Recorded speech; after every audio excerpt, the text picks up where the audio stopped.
Hi friends, అందరికీ నమస్కారం. అంజలి కథలకి స్వాగతం. ఈరోజు చందమామ కథ పేరు రామాపురం సంబంధం. రచించిన వారు మాచిరాజు కామేశ్వరరావు గారు. రంగనాథము పెద్ద బజార్లో ఉన్న తన బట్టల కొట్టు కట్టేసి ఇల్లు చేరేసరికి అతడి భార్య రాజేశ్వరి నవ్వుతూ ఎదురు వచ్చింది. ఆమె 4 రోజుల క్రితము తన అన్నయ్య మనవడి బారసాలకని పుట్టింటికి వెళ్ళి ఆ రోజు మధ్యాహ్నమే తిరిగి వచ్చింది. భోజనాల దగ్గర రాజేశ్వరి రంగనాథంతో, మా అన్నయ్య మన అబ్బాయికి మంచి సంబంధం తెచ్చాడు, 1,00,000కు పైగా కట్నం ఇస్తారట, కానీ పిల్ల నలుపట, అయితేనే అందం కొరుకు తింటామా అన్నది. అంటే నలుపుగా ఉండేవాళ్ళందరూ అందచందాలు లేని వాళ్ళన్నమాట. మరి నీ మాటేమిటి అంటూ రంగనాథన్ నవ్వి, రాజేశ్వరి ఏదో అనబోయేంతలో, సరే ముందు నేను చెప్పేది విను. నిన్న రామాపురం నుంచి రాజేశ్వరం అనే ఆయన వచ్చాడు. వాళ్ళ అమ్మాయిని పట్నంలో ఏదో పెళ్లిలో చూసి మన అబ్బాయి ఇష్టపడ్డాడట. పెళ్లి చూపులకు రమ్మని పిలవటానికి వచ్చాడు అన్నాడు.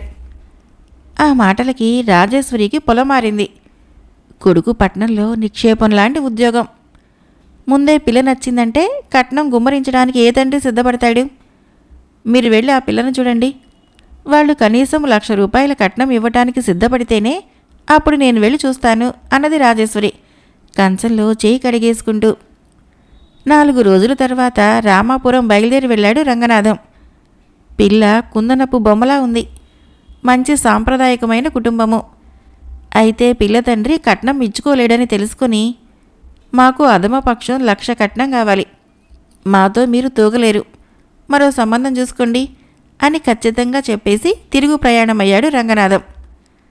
సమయానికి బాడుగుబండి ఏదీ దొరకక అలా రహదారి చేరి ప్రయత్నిద్దామనుకుంటూ బయలుదేరాడు.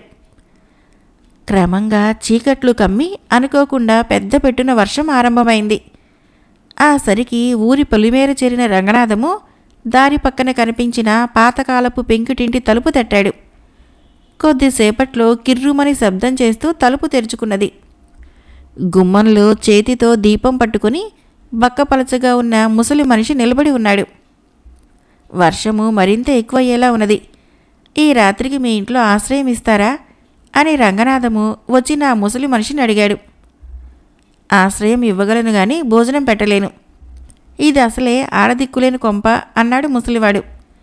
రంగనాథము లోపలికి వెళ్ళాడు. ముసలివాడు మధ్యగదిలో 2 చాపలు పరుస్తూ, నా పేరు భూషణం, మీ పేరు, ఏం పని మీద బయలుదేరారు అని అడిగాడు. రంగనాథము చాప మీద నడుము వాల్చి, మాది సీతాపురం, నా పేరు రంగనాథం, రామాపురం వెళ్ళి వస్తున్నాను. పెద్దవారు అనుభవజ్ఞులు, చెప్పబుద్దయితున్నది అంటూ జరిగిందంతా చెప్పి, కట్నం ఇచ్చుకోలేనన్నా ఆ అమ్మాయి తండ్రికి మరో సంబంధం చూసుకోమని గట్టిగా చెప్పేశాను అన్నాడు తల క్రింద దిండును సరిచేసుకుంటూ. మరి మీ అబ్బాయికి పిల్ల నచ్చిందన్నారు అన్నాడు భూషణం తను పక్కన కూర్చుంటూ. అయితేనేం, పిల్ల తండ్రి కట్నం ఇవ్వకపోవటం నాకు నచ్చలేదు అంటూ రంగనాథము పెద్దగా నవ్వాడు. భూషణము కొద్దిసేపు మౌనంగా ఉండి, నేను ఈ వయసులో ఇలా దిక్కులేని బతికెందుకు బతుకుతున్నానో తెలుసా మీకు అని అడిగాడు రంగనాథాన్ని. తెలియదన్నట్టు తల అడ్డంగా ఊపాడు రంగనాథం. నా కొడుకు పెళ్లికి కట్నం తీసుకున్నందుకు అన్నాడు భూషణం. అదేమిటి అంటూ ఆశ్చర్యపోయాడు రంగనాథం. వినండి, జరిగిందేమిటో 4 మాటల్లో చెబుతాను అంటూ ప్రారంభించాడు భూషణం. కట్నం కోసము నేను గట్టిగా పట్టుబట్టడంతో వాళ్ళ నాన్న తరతరాలుగా వస్తున్న ఇంటిని అమ్ముకొని నిలవ నీడలేని వాడయ్యాడని మా కోడలు నా పట్ల కసిగా ప్రవర్తించడం ప్రారంభించింది. నా కొడుకు పెళ్ళాం చేతిలో కీలుబొమ్మ. అప్పటికే భార్య పోయిన నన్ను పురుగు కన్నా హీనంగా చూసేది. ఇక భరించలేక నేను చాలా ఏళ్ల క్రితము మా బంధువులదైన పాడుబడ్డ ఇంట్లోకి చేరాను. ఒంట్లో నలతగా ఉన్నా ఇంత ఉడకేసి పెట్టేవారు లేరు. పలకరించే దిక్కులేదు, ఒంటరి బతుకు అంటూ పైపంచతో ముఖం కప్పుకున్నాడు. ఇది విన్న రంగనాథం నోట మాట పెగలలేదు. అర్ధరాత్రి దాటాక కాస్త నిద్రపట్టింది. ఆ తర్వాత మెలకు వచ్చేసరికి బారెడు పొద్దెక్కింది. పక్కన భూషణం లేడు. రంగనాథము ఇంట్లో నుంచి బయటికి వచ్చాడు. ఎదురుగా ఒక ముసలమ్మ తుమ్మ చెట్టు కాయలు కోసి మేకలకు వేస్తున్నది. ఆమె రంగనాథం కేసు చూసి, ఎవరు మీరు? రాత్రంతా ఆ పాడుబడ్డ కొంపలో కాలం గడిపారా? ఏమన్న ధైర్యం అన్నది. ఆమె మాటలు సరిగ్గా అర్థం కాని రంగనాథము, ఒకటే వర్షం. తప్పనిసరి ఈ ఇంట్లో తలదాచుకోవలసి వచ్చింది. ఇంతకీ రాత్రి ఇంట్లో ఉన్న ముసలాయన ఎటు వెళ్ళినట్టు అని అడిగాడు. ఆ మాటలు వింటూనే ముసలావిడ చేతిలోని కొంకి కర్రను క్రింద పడేసి, అవును, కట్నాల పిచ్చి భూషణం గారు దయ్యమయ్యాడని ఊళ్ళో వాళ్ళు చెప్పుకునేది నిజమేనన్నమాట. కట్నం కోసం పీడించాడని కోడలు కక్షగట్టి ఇంట్లో నుంచి తరిమేసింది. తర్వాత భూషణం గారు దిక్కులేక ఈ ఇంట్లోనే 4 నెలల పాటు మంచాన పడి నరకయాతనలు అనుభవించి ఏడాది క్రితమే పోయాడు అన్నది. రంగనాథము తన చెవులను తానే నమ్మలేకపోయాడు. రాత్రంతా తానొక దయ్యంతో గడిపానన్నమాట నిజం. ఆయన వెన్నులో వణుకు పుట్టించింది. అప్పటికప్పుడు ఒక నిశ్చయానికి వచ్చిన రంగనాథము అటుకేసి వస్తున్న ఒక బాడుగు బండిని ఆపి లోపల కూర్చున్నాడు. బండి వెనుదిరిగింది. ఆ తర్వాత కొద్దిసేపటికి భూషణము ఇంటి ఆవరణలో ఉన్న చెట్టుచాటు నుంచి బయటికి వచ్చి ముసలావిడిని సమీపించి, అక్కయ్య, నేను చెప్పమన్నట్లు చెప్పి ఈ రంగనాథం గారిని నాలాంటి దురవస్థ పట్టకుండా పుణ్యం కట్టుకున్నావు అన్నాడు. పుణ్యమా? ఆయనకు కట్నం పిచ్చి వదిలిందని నీకెలా తెలుసు అని అడిగింది ముసలావిడ ఆశ్చర్యపోతూ. తెలియటం లేదా? ఆయన బాడుగు బండిని వెనక్కు తెప్పించి రామాపురం కేసి వెళుతున్నాడు అన్నాడు భూషణం సంతోషంగా. మరొక కథ. ఈ బేతాళ కథ పేరు అమృతవర్షిణి నిర్ణయం. పట్టు వదలని విక్రమార్కుడు చెట్టు వద్దకు తిరిగి వెళ్ళి చెట్టుపై నుంచి శవాన్ని దించి ఎప్పట్లాగే మౌనంగా శ్మశానం కేసి నడవసాగాడు. అప్పుడు శవంలోని బేతాళుడు, రాజా, అపాయం ఉన్నప్పుడు రక్షించిన వారి పట్ల కృతజ్ఞత ఎవరికైనా విద్యుక్త ధర్మమే. కానీ అమృతవర్షిణి అనే అవంతి రాకుమారి తనను కాపాడిన వ్యక్తి పట్ల కృతజ్ఞత చూపక అహంభావంతో స్వార్థ ప్రయోజనానికే ప్రాధాన్యతనిచ్చింది. శ్రమ తెలియకుండా ఉండగలిగేందుకు నీకా కథ చెబుతాను విను అంటూ ఇలా చెప్పసాగాడు. అవంతి రాజ్యంలో జింకలమిట్ట అనే గ్రామంలో ఉండే ప్రదీపుడు అనే యువకుడు ధైర్య సాహసాలు కలవాడు. గుర్రపు స్వారీలోనూ యుద్ధ విద్యల్లోనూ ఆరితేరినవాడు.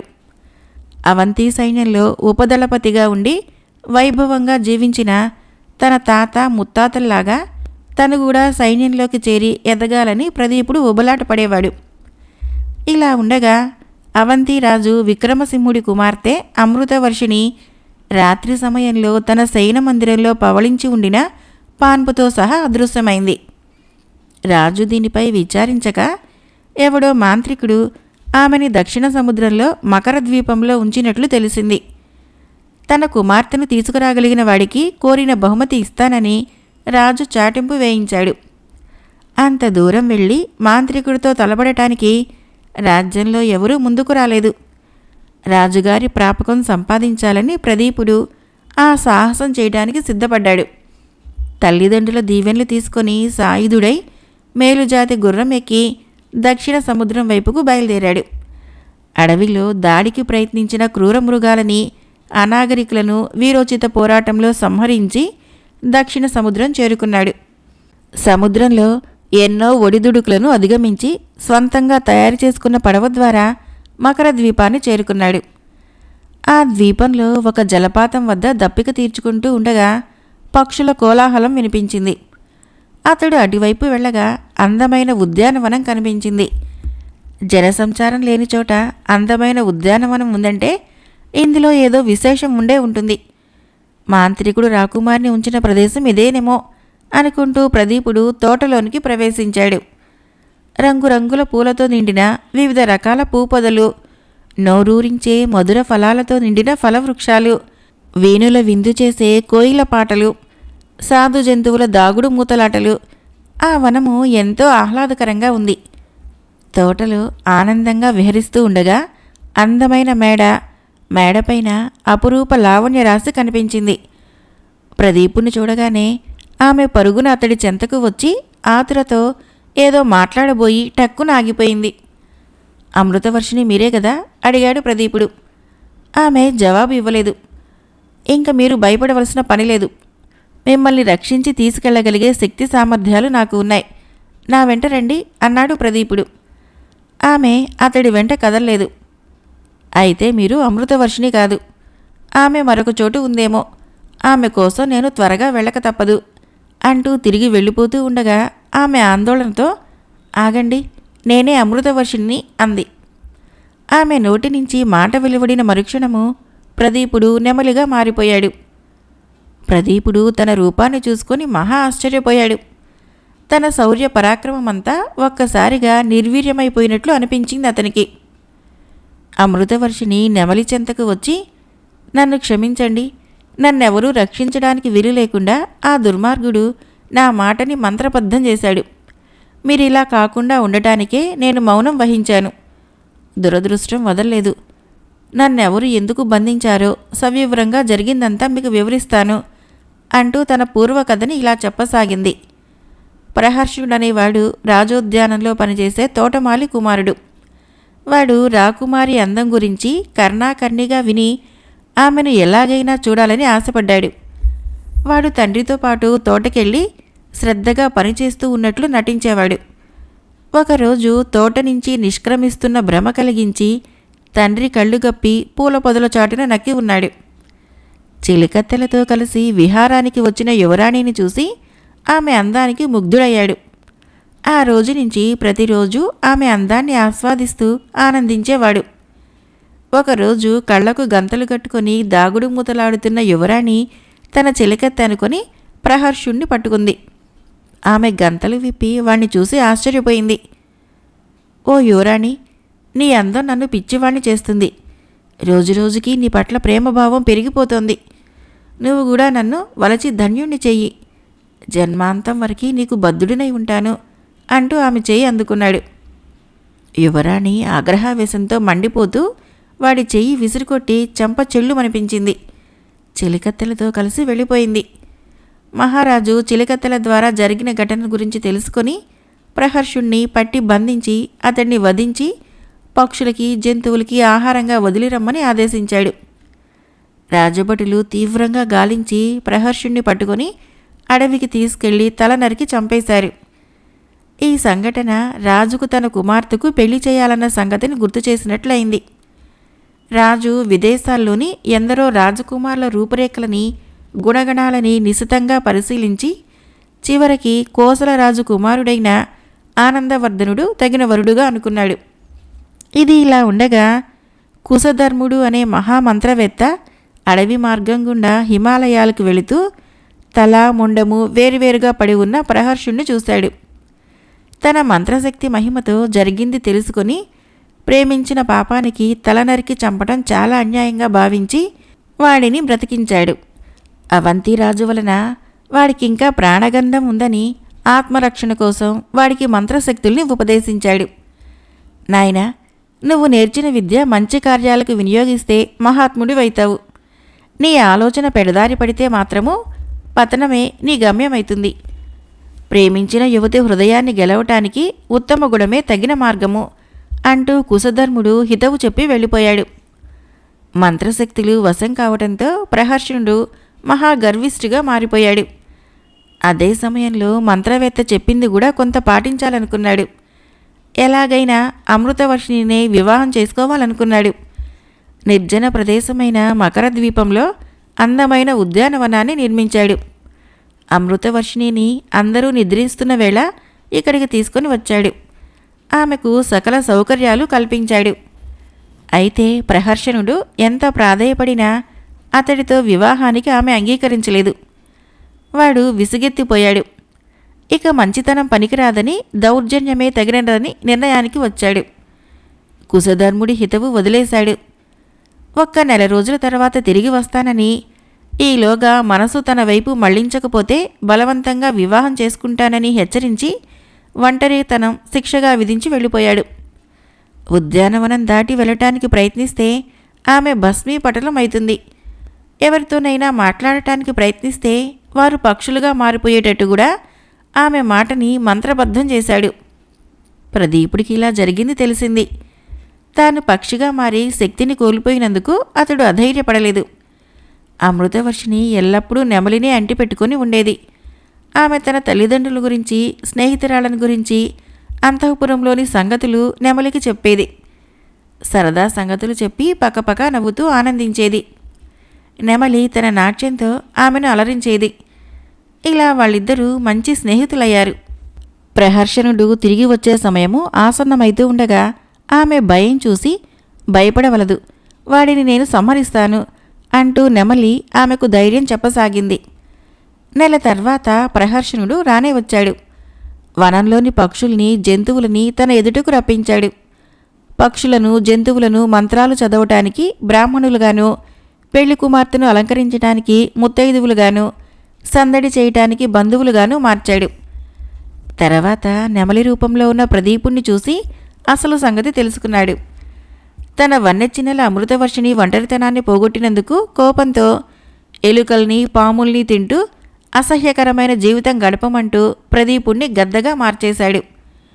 పున్నమి వెన్నెలలో పెళ్లి ఏర్పాట్లు ప్రారంభమయ్యాయి.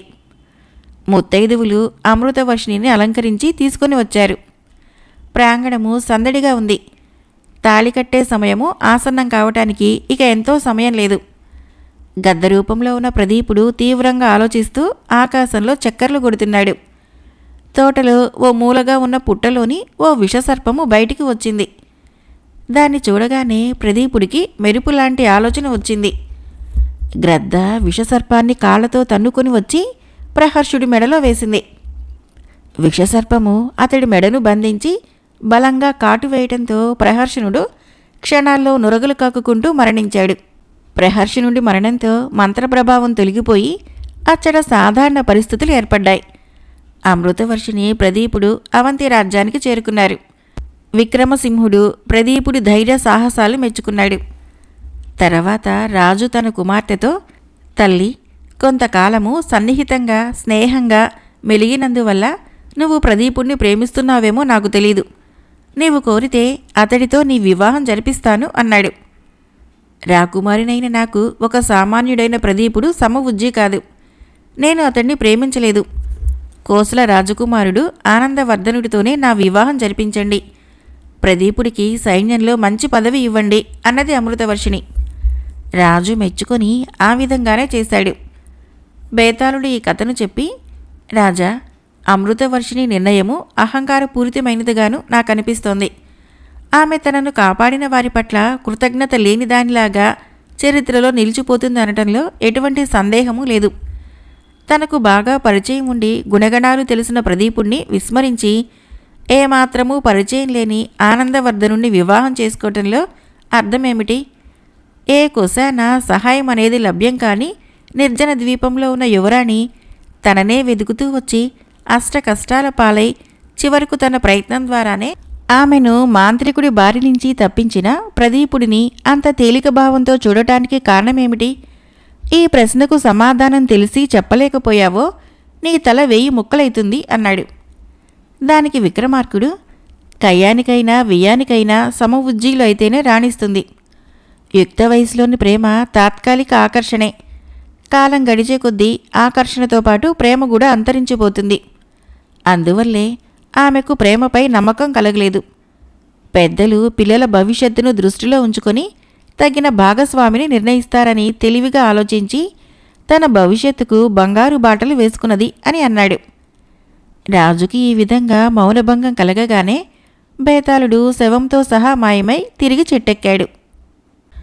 మరొక కథ. ఈ బేతాళ కథ పేరు రత్నశెట్టి కథ. పట్టు వదలని విక్రమార్కుడు చెట్టు వద్దకు తిరిగి వెళ్ళి చెట్టుపై నుంచి శవాన్ని దించి భుజాన వేసుకుని ఎప్పటిలాగే మౌనంగా శ్మశానం కేసి నడవసాగాడు.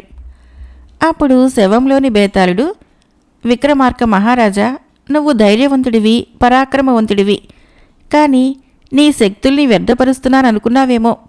ఏ మహత్తర కార్యం సాధించడానికి నువ్విలా అర్ధరాత్రి శ్రమపడుతున్నావో తెలియటం లేదు. కానీ నీ ఉపకారము నిలువ లేకుండా పోయి రత్నశెట్టిలాగా నువ్వు కూడా అవమానాల పాలైతావేమోనని అనుమానంగా ఉన్నది. నీకు శ్రమ తెలియకుండా ఉండగలందులకు ఆ కథ విను అంటూ ఇలా చెప్పసాగాడు.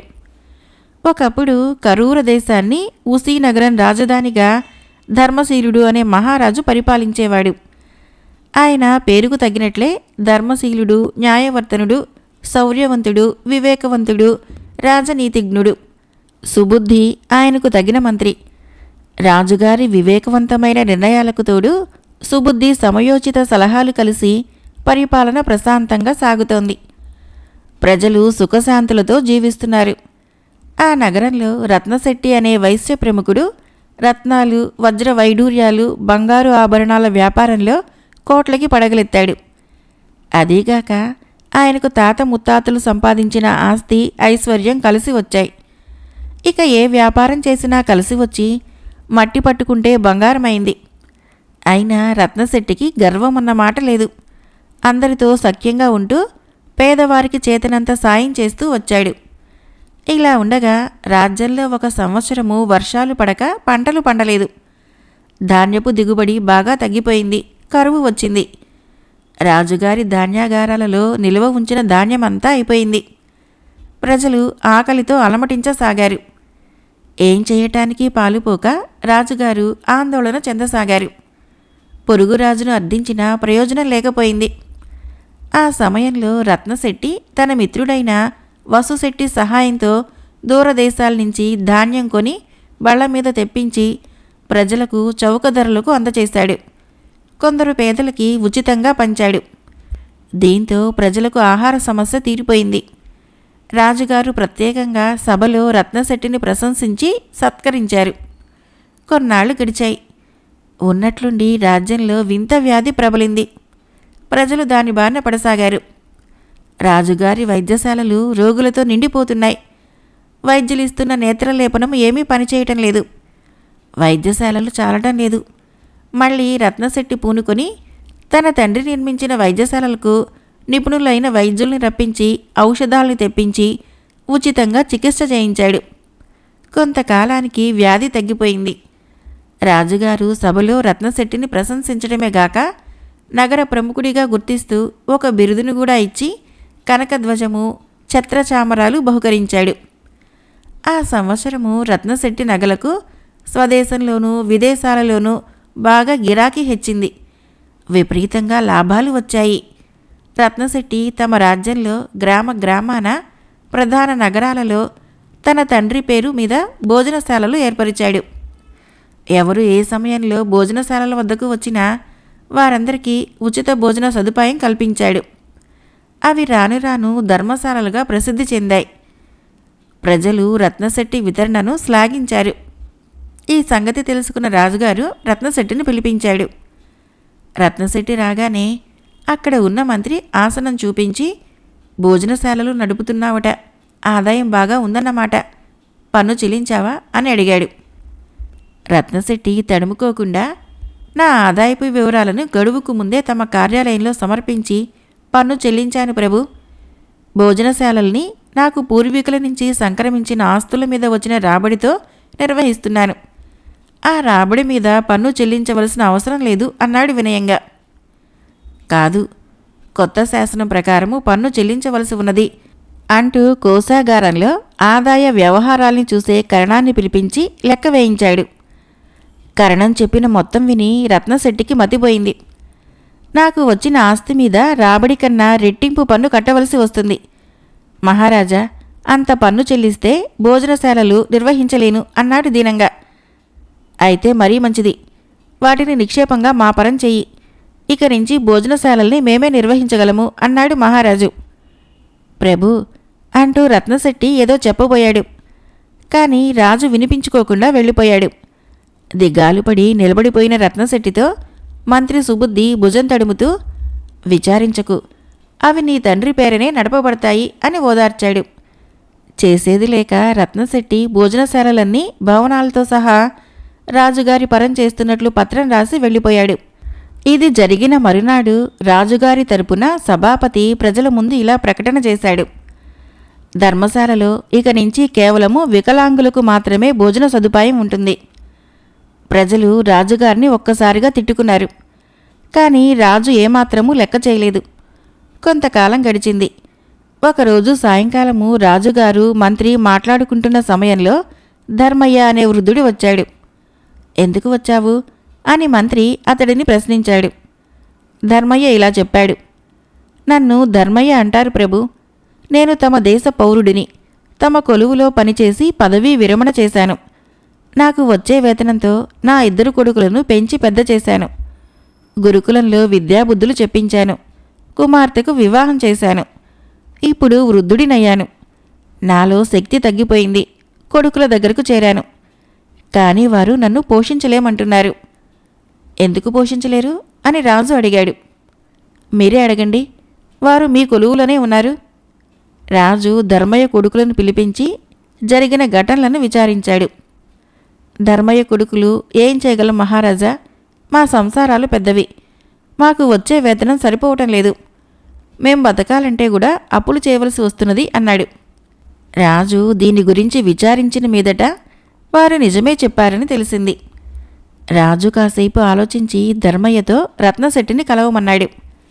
ధర్మయ్య చెప్పిందంతా విన్న రత్నశెట్టి, అయితే నీ కొడుకులని నా దగ్గర పనిచేయమను, అక్కడ వేతనం కన్నా రెట్టింపు ఇస్తాను, అది నిన్ను పోషించే షరతు మీద అన్నాడు. ధర్మయ్య కొడుకులు ఈ ప్రతిపాదనకు సంతోషంగా ఒప్పుకున్నారు. ఆ తర్వాత ధర్మయ్య తన వంతుగా రాజుగారిని కలిసి ధన్యవాదాలు తెలిపి వెళ్ళిపోయాడు. బేతాళుడు ఈ కథను చెప్పి, విక్రమార్క మహారాజా, నాకు ధర్మశీలుడి ప్రవర్తన మీద అనుమానం కలుగుతున్నది. తన రాజ్యానికి అంత ఉపకారం చేసిన రత్నశెట్టిని ప్రశంసిస్తూనే మళ్ళీ భోజనశాలల నిర్వహణ తాను స్వీకరించటమేమిటి? రత్నశెట్టి పట్ల కృతజ్ఞతతో వ్యవహరించిన రాజు మళ్ళీ స్వయంగా ధర్మయ్యను రత్నశెట్టి వద్దకు పంపటమేమిటి? వివేకి అని ప్రసిద్ధి చెందిన రాజు అవివేకంగా ప్రవర్తించడమేమిటి? ఈ ప్రశ్నకు తెలిసి సమాధానం చెప్పలేకపోయావో నీ తల 100 వక్కలై పగిలిపోతుంది అన్నాడు. విక్రమార్కుడు ఆలోచించి, ఇందులో అనుచితమేమీ లేదు, ధర్మశీలుడికి ప్రజాక్షేమం ముఖ్యం, అందుకే కరువు వచ్చినప్పుడు, వ్యాధి ప్రబలినప్పుడు రత్నశెట్టి చేసిన ఆ సహాయాన్ని ప్రశంసించాడు. కానీ రత్నశెట్టి కరువు కాలంలో భోజనశాలలు ఏర్పరిచే ముందు రాజుగారిని సంప్రదిస్తే బాగుండేది. రోజూ ఉచితంగా భోజనం లభిస్తుంటే ఎవరు మాత్రం కష్టపడి పనిచేస్తారు? రైతు పండిస్తేనే ధాన్యం లభిస్తుంది, సాలీలు నేస్తేనే వస్త్రాలు తయారవుతాయి. రత్నశెట్టి ఏ పని చేయకుండానే కడుపు నిండా భోజనం పెడుతూ ఉంటే యువకులకు కూడా కష్టపడవలసిన అవసరము, సంపాదించుకోవలసిన అవసరము కానీ ఉండదు. రాజ్యంలో శ్రమశక్తికి విలువ ఉండదు. ప్రజలు, ముఖ్యంగా చదువుకున్న యువకులు సోమరులైపోతారు. దానితో ఉత్పత్తి మందగిస్తుంది. దేశంలో అభివృద్ధి, సంక్షేమము జరగవు. యువశక్తి నిర్వీర్యమైపోతుంది. వారి మేధాశక్తి మొద్దుబారిపోతుంది. రాజ్యంలో అన్ని వృత్తుల వారు సహజీవనం చేస్తూ తమ తమ వృత్తులలో రాణించగలిగితేనే రాజ్యము సుసంపన్నంగానూ సుభిక్షంగానూ ఉంటుంది. కొందరు తమ బుద్ధి చాతుర్యాన్ని ఉపయోగిస్తారు, కొందరు శారీరక శ్రమ పడతారు. ఏదైనా వక్ర మార్గం పట్టనంత వరకు వారికి తగిన గుర్తింపు ఉంటుంది. రాజైనవాడు వారిని ప్రోత్సహిస్తూ వారి స్వశక్తితో వారి కాళ్ళ మీద వాళ్ళు నిలబడగలిగే ధైర్యాన్ని, బలాన్ని ఇవ్వగలగాలి. అందుకే రాజు ఆ విధంగా ప్రవర్తించాడు. ఇది రాజు తీసుకున్న మంచి నిర్ణయం.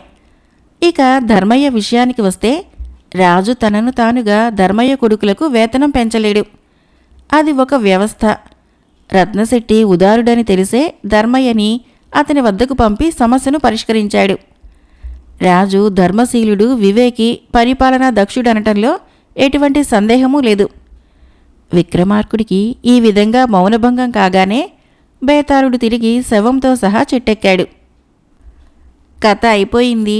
ఫ్రెండ్స్, నా కథలు నచ్చినట్లయితే మన ఛానల్ని తప్పకుండా సబ్స్క్రైబ్ చేయండి, లైక్ చేయండి, షేర్ చేయండి, కామెంట్ చేయండి. Thank you.